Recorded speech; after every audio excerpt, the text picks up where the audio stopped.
Welcome to the Your Leadership Legacy podcast. My name is Tina Paulus-Krause, and I'm so excited to bring you this next podcast dedicated to you high performers out there who want to reinvent yourself, reinvent your business, maybe your career, all of it. This podcast is all about being dedicated to transformation and being the best possible leader of yourself and others that you can be in order to create a legacy that lives on. Welcome to Your Leadership Legacy. My name is Tina Paulus-Krause. I am the founder and CEO of True You Teams. And here we go. Hi, everyone. Welcome to Your Leadership Legacy. My name is Tina Paulus-Krause, and we have Sarah Robinson in the house today. I'm so excited. Hey, Sarah. Hi, Tina. Ooh, I'm so excited to be here. I know. I got to tell you, when I was doing all the graphics for everybody, your picture, I mean, honestly, I can't even look at it without like smiling and being super happy. I love your picture. It's amazing.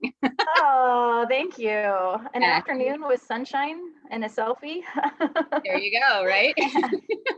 No, I want to acknowledge you because you are, we've been in this leadership thing now for a few months, and I've gotten to know you really well. And you were up to big things in the world, and you're an amazing human and individual. So I'm really, really excited to have you on the show. So thank you for being here. Absolutely. My pleasure. Yeah. Okay. So I'm going to read Sarah's bio, and then we'll get into some juicy stuff. So Sarah Robinson is a scientist in San Francisco. She's a scientist. I'm going to stop your bio for a second. She's a scientist with a personality and happy and bubbly, and it's like really refreshing. I'm just going to say that. Okay. Sarah is a scientist in San Francisco with a vision to create leadership opportunities for the underrepresented and underserved communities in science. She has her PhD in organic chemistry and currently works at a biotechnology company in small molecule discovery chemistry. Like that just like blows my mind smart. Sarah is a strong advocate for diversity and inclusion, anti-racism, LGBTQ rights, climate change, leadership, mindfulness, and science. Woo! Dude, you got my blood pumping already. Woo! Yeah. So that's why I love Sarah Robinson right there, because you are like just a little ball of everything combined into one. So I love it. So tell everybody who you are and give us a little bit of your background. All right. So yeah, I think at the surface, I'm a scientist. Like Tina said, I get pegged for a lot of the social events at my work because I'm one of them that has social skills and actually I get energized by everyone around me. So I'm stoked with the opportunity I have in discovering new medicines in my work. And really, I think this is a personal equation throughout our life, like what are our passions and what we're pursuing. And for me, small molecule discovery chemistry has always been at the forefront. And even more, I think my social justice work and activism has moved forward a lot. And so I'm always kind of evaluating like where I'm spending my time, what my future career looks like. And I don't think, it's something that we have to know, but it's just this constant evolution that we're on. And so that's where I'm at. Yeah, I feel like I have 2 feet in both arenas, and it's super fun.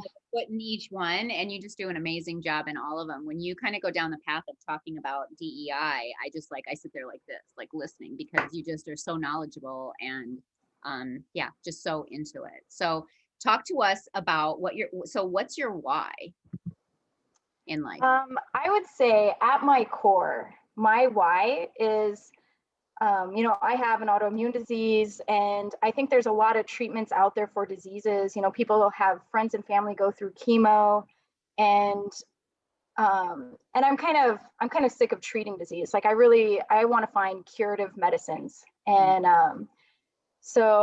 and in doing so, I have had the opportunity to work on one project team that was super diverse, and as a woman in science, it was such a rewarding experience because literally you walked in the room and everyone was at the table.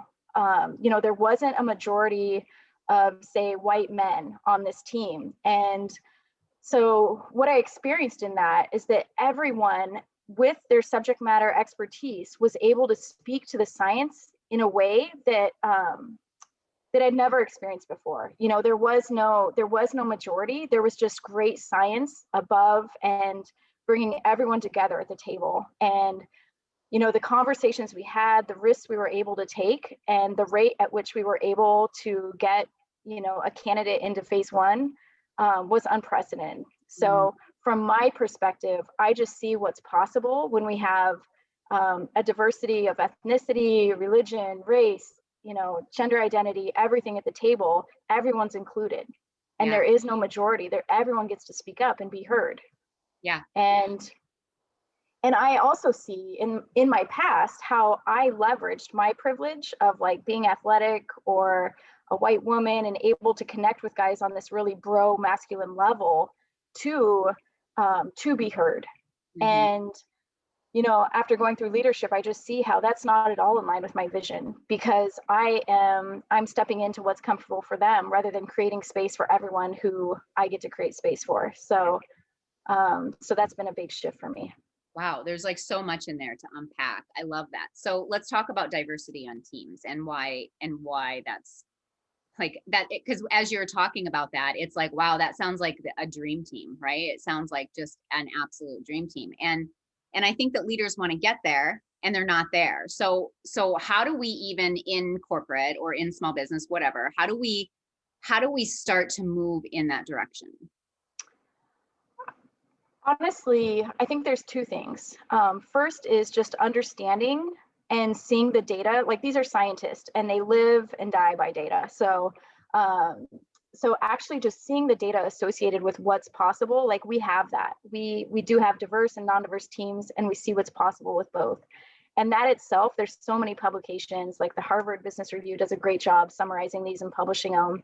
And so just continuing to bring that to the forefront with the leadership so that they do actually understand it, creates room for the conversation on accountability with hiring, on accountability and really kind of auditing rates of promotion and leadership opportunities for the current workforce that we have.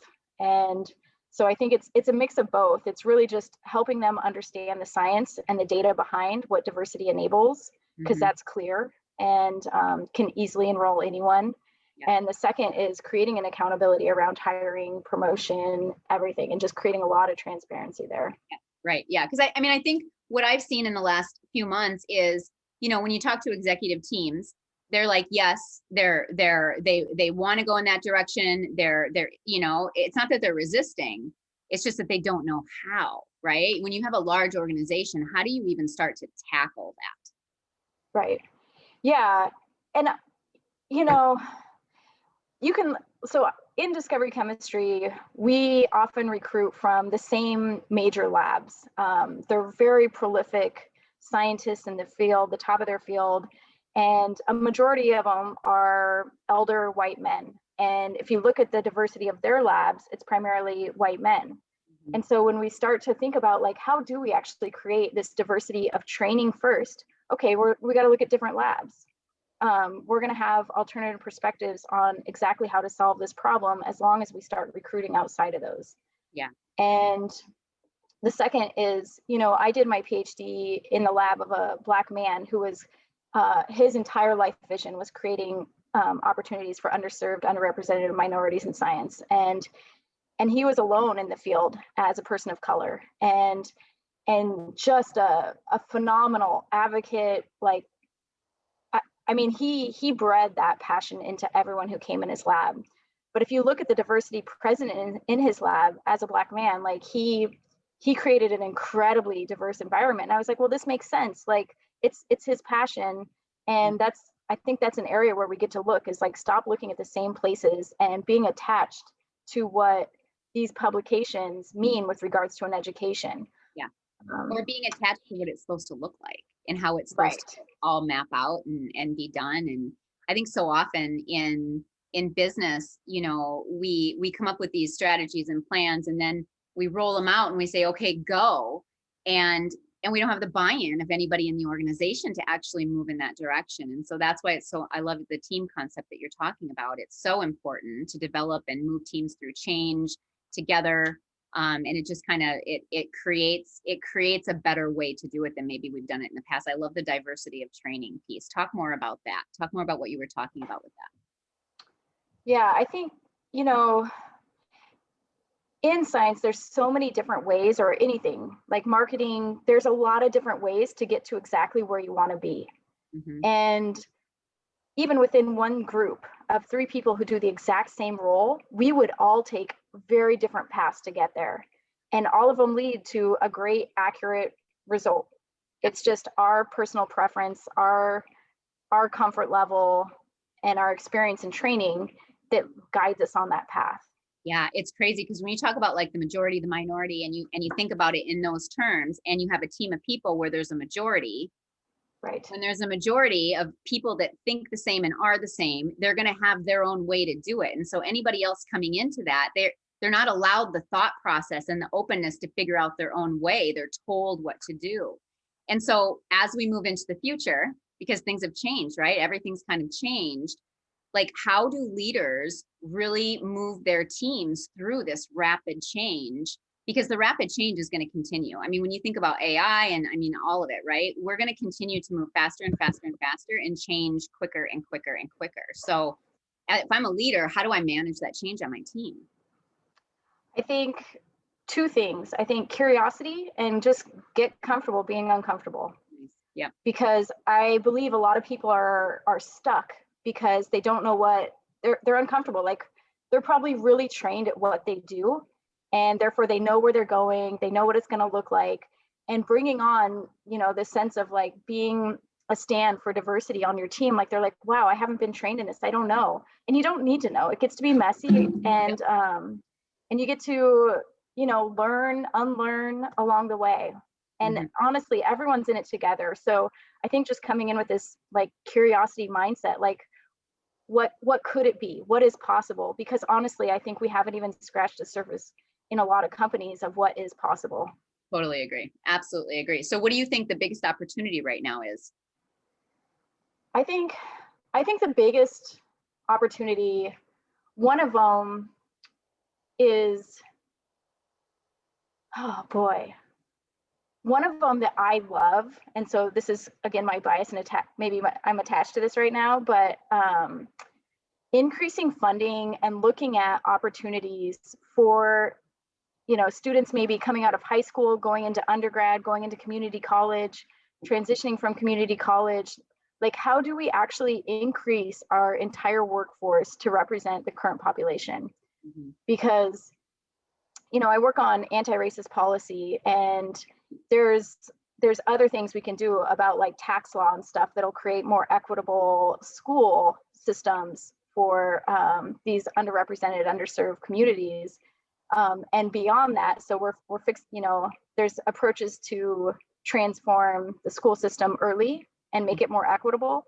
And then I think there's so many great diversity, like NIH and NSF sponsored programs that are creating opportunities for these students. So why don't we pour more like funding into those, more mentorship? I love mentorship, and really like bring those students up. Like, let's do it. Let's create it ourselves. Yeah. And everyone has that opportunity. Totally. I mean, imagine, I often say this and think about this, but I imagine if I would have had the leadership concepts, the deep understanding and all that kind of stuff so much younger in life. Like, it really would have been, I know, right? My mind, like, I would have been president. I know. Tina, you still will be. I'm committed to this. You'll have time, right? No. Yeah. I know. You know, my mom went through leadership as well. And we talk about this too. Like, there's so many things, like we have tools to start to unpack a lot of stuff, but you know, I think all these shifts and everything, there's so much opportunity around that, and starting it earlier would just be, I don't know, pretty life altering. So yeah. We're going to make it happen. How's that? I know. Yeah, I'm into that. Yes. Okay. So tell me so 2020 happened, right? You've got this leadership thing. 2020 happened. What's been your biggest leadership legacy this year? Or I'm sorry, your biggest leadership lesson, not legacy. I think for me, in general, my biggest leadership lesson has been personal responsibility.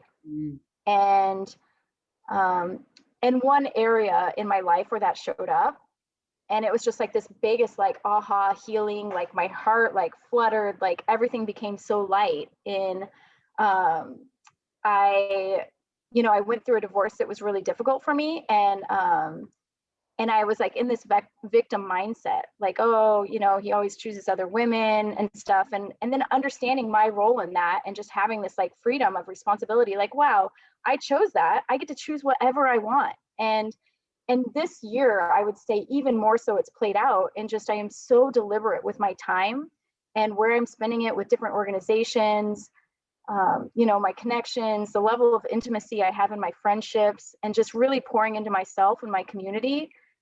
That, just that deliberateness and responsibility to take action has just been so empowering and freeing and consistent with my values, honestly. Okay. So how has it changed? How has it changed your life? It's changed my life in that I have, we call it freedom, but between every stimulus and response, like, how are we going to respond? And I am responsible for that response. And, people, it's been hard. It's been a hard year. And so when we think about like, am I responsible for COVID-19? Like, it's different than that. But I do think that there's a level of responsibility in the way that we take action, in the way that we set our mindset, set ourselves up with grace for resilience and sustainability, because it's not going away soon. The election doesn't mean that all of a sudden racism goes away. The United States is like a racist majority with anti-racism on the fringes. Like, my vision that we get to bring into the future is that we have an anti-racist majority and maybe some racism on the fringes. Yeah. So, and that doesn't happen overnight. You need like serious like self-care, sustainability, and yeah. And so I think just being a responsible human this year has enabled me to be so deliberate with my time, my boundaries, and really align everything, between work and the way I show up for diversity and anti-racism there, my personal life, everything just feels really congruent, and I'm responsible for creating that. So it's been great. Beautiful. Beautiful. So I want to talk about the systems, because I don't even remember who it was, but earlier today, it feels like today's been like 3 days long, but one of the, we were talking about the systems, like, COVID came out and it was the health system. And then, you've got Black Lives Matter with the police system, and the education system now with the homeschooling, the school system. Like, there's all these big, huge systems that have been in place forever that are now not okay. And we're reinventing them. So talk to us a little bit with the work that you do about just what that means to you, and just it, because it feels super overwhelming. Yeah, and I always evaluate this for myself, because I see how when I'm in committed action, like my nervous system, like I'm like, am I ignoring a part of me just by like being this busy? Like, it feels really important and nourishing to me to be involved and to be active and in committed action. Or am I, truly, I don't know. I worry that sometimes I'm just like, oh, am I just staying busy, or am I being effective? Am I making impact? Who am I being? And I would say within these systems, it can feel overwhelming. And I've, picked Arizona to really focus my efforts on, and gotten involved everything through really one organization, which is called Surge, Showing Up for Racial Justice.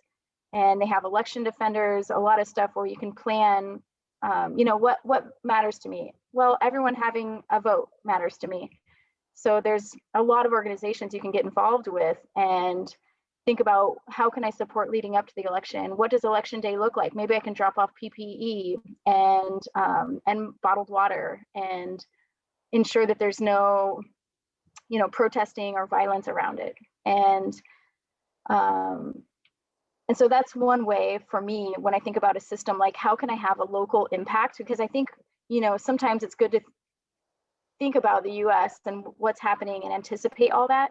And also it's good to, like, it's much more manageable personally to be really locally incorporated and invested and understand the impact and connections and community that we can have there. Yeah. So that feels like an easy bit to bite off Right. And before jumping in. it connects back to the personal responsibility. Right. You know, are you going to spend your time?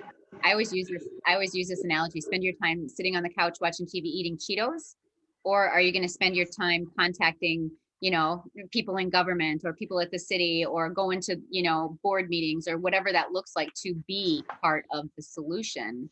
And I'm not knocking TV or anything like that, but like time is a commodity. That, I mean, Right. time, we only have 24 hours in a day, and I think that now more than ever, we're realizing how much time is a commodity, and we get to choose how we spend those 24 hours in a day. Yep. So this is sort of a joke, but I sort of feel like COVID time is not linear. Like sometimes I'm like, oh, this day went by so fast. And other times I'm like, wow, I can create time for that. Like that is so important to me. Like I have 6 meetings today at work and 3 experiments to set up. And I also get to show up for this and make calls on behalf of that. So yeah, so it's a great point, because it really, it goes back to living your passion. You know, right.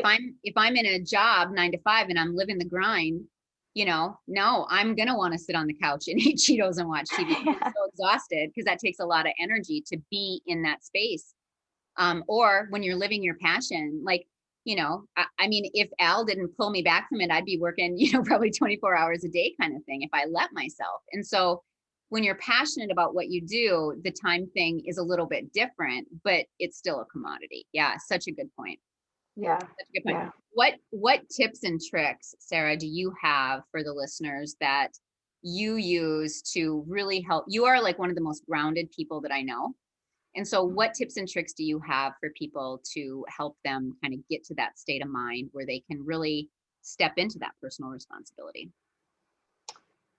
I think the biggest thing that helped me was a lot more self-compassion than I was ever giving myself. And, you know, we're so hard on ourselves and hold ourselves to such a high bar, and really just extending that grace that I extend to everyone else around me, to myself, has been so nourishing. And yeah, to be honest, I've never felt more loved in my life. Yeah. And I'm single. So I'd say that was the biggest thing for me. And um, another thing, and this is something, Tina, that you've made me aware of, is that a 10 out of 10 one day isn't a 10 out of 10 the next day. Really. So, you know, maybe I'm gonna watch a movie Saturday night and just be in sweatpants and totally chill. And that looks great. That's a 10 out of 10 for me and my self-care on Saturday. So So yeah. what I hear you saying is intentional, Right.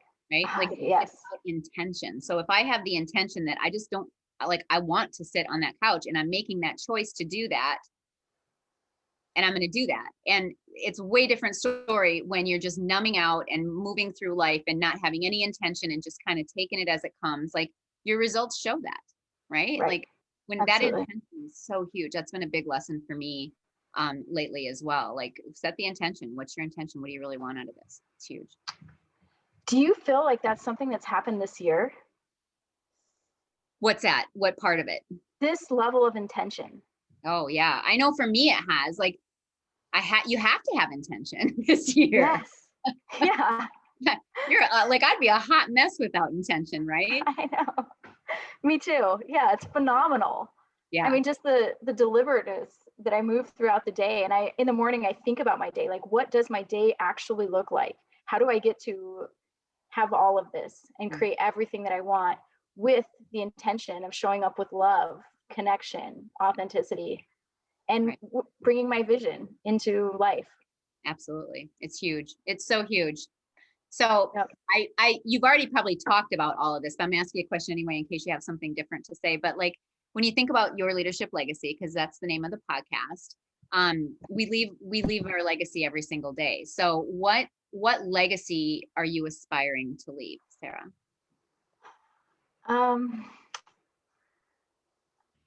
You know, the legacy I aspire to leave is really to move to bring my vision into today. And there are so many women, you know, Hertha Ayrton, who was a physicist. Like, you look at these women scientists, or, you know, Ella Baker, Ida Wells, all these like powerful women that really stood in the drift for justice, for suffrage, for feminism. And so in keeping with that, in honoring, in solidarity of their work, I, you know, my leadership legacy gets to be to move the needle in solidarity with all the women RBG who have come before us. And what that looks like is, you know, women leaders. We talk about, oh, maybe we could have 50%. Like, screw that. I'm over that. Like, no, maybe we can have 100% leaders because we have 100% men. Like, come on. So, yeah, that's my vision for my leadership legacy. That's amazing. That's amazing. I am honored that I get to walk by your side and watch you create it, because you are one amazing human. How can people find you? Where are you at? I'm on Facebook, and probably the easiest way to be in contact would just be my Gmail, which is sarahjorobinson@gmail. Pretty basic. I don't have like my own company or anything, like I know a lot of your entrepreneur leaders do, but and LinkedIn, Sarah J. Robinson. And honestly, I'm always like, you know, scheming up new mentoring networks for women and people of color in science. And I love creating these communities. So yeah, people, I love to connect. That's amazing. So, one of the reasons I was so excited to have you on the show is because you are not an entrepreneur. I want to acknowledge you because you do a really, really great job of managing this big career, like big career. So I can't even pronounce your career title sometimes, right? Like, you do this great job of managing that career, but yet you're so involved in the other side of the house of just helping people and supporting in the underrepresented and stuff like that. And so I want to acknowledge you for that. That takes time, it takes attention, it takes dedication. And what you're putting out into humanity is pretty inspiring. And so I want to thank you for that. Oh, Tina, I love you. Thank you so much. I received that. Yeah, absolutely. You are amazing. Thank you. Thank you so much for being on. Any last parting words or thoughts of wisdom or anything? Oh no, I mean, I'm stoked you're doing this. What a gift for everyone to receive and experience. I was able to pop on earlier and was listening to Tiffany, and I'm just so moved by you and everyone who's on here today. So thank you so much for including me. What an incredible community to be a part of. So awesome. So thank you. You bet. Thank you. All right, everyone, that wraps us up with Sarah for this episode of Your Leadership Legacy. Until next time, we'll see you soon. My name is Tina Paulus-Krause, and I thank you so much for tuning in. I hope you enjoyed the show. Check out our programs and events at trueyouteams.com. And until next time, make it an amazing day.